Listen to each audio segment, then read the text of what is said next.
तो कार्बन की संयोजकता कितनी होती है 4। कार्बन जो होता है 0.02% प्रेजेंट है, 1s2 2s2 2p3 होता है। sp2 sp3 संकरण पाया जाता है और 109 डिग्री 28 मिनट का संयोजकता के मध्य बंध कोण कितना होता है 10928।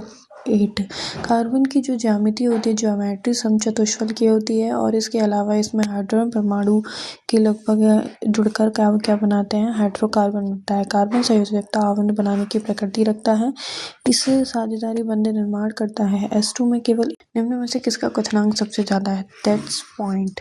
अब इसके बारे में वैसे संयोजक जो यौगिक होते हैं तो उनके मध्य जो बल होता है ना वो बहुत कम होता है, जैसे कि इनके मध्य इस वजह से गलनांक और क्वथनांक भी क्या होता है कम होता है। अब हम बात करें कि सहसंयोजी यौगिक होते हैं वो विद्युत के कुचालक होते हैं क्योंकि इलेक्ट्रॉनों के बीच कोई आवेशित कण नहीं होता। मतलब क्या बात कर रहे हैं हम, जो सहसंयोजी यौगिक होते हैं ना एक आयनिक यौगिक होते हैं क्योंकि उनमें इलेक्ट्रॉनों के बीच कोई आवेशित कण प्रेजेंट्स होते हैं आयनिक में, जबकि सहसंयोजी में होते ही नहीं है, तो ये विद्युत के कुचालक होते हैं। और कार्बनिक पदार्थों की बात करें तो उसमें उपस्थित कार्बन परमाणु की संख्या तथा इसका आंसर क्या होगा एसिटिक एसिड। इसी सजातीय श्रेणी का उदाहरण क्या है, सभी है।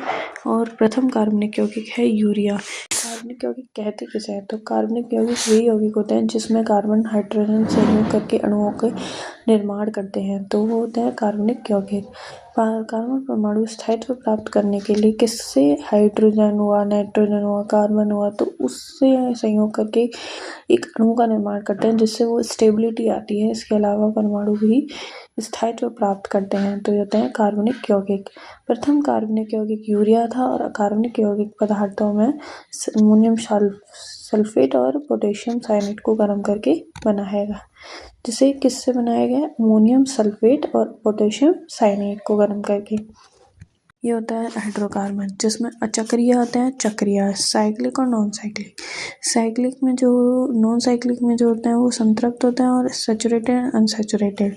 सैचुरेटेड में कार्बन कार्बन के मध्य एकल बंध जैसे मीथेन इथेन प्रोपेन हो गए, और बाकी जो असंतृप्त होते हैं इनमें कार्बन कार्बन के मध्य द्विबॉन्ड डबल बॉन्ड और कार्बन कार्बन के मध्य त्रिबॉन्ड एसिटिलीन।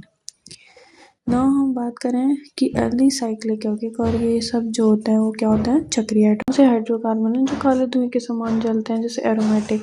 इसमें कार्बन असंतृप्त यौगिकों की तुलना में क्या होते हैं कम एक्टिव होते हैं, कौन एरोमेटिक, जबकि असंतृप्त यौगिकों की तुलना में कम होते हैं कौन से साइक्लिक। अब संतृप्त हाइड्रोकार्बन को जलाएंगे पर सामान्यतः स्वच्छ ज्वाला निकलती है, एकदम शुद्ध मतलब ज़्यादा गंदी वो गैस नहीं निकलती, जलाने पर स्वच्छ ज्वाला निकलती है। असंतृप्त कार्बन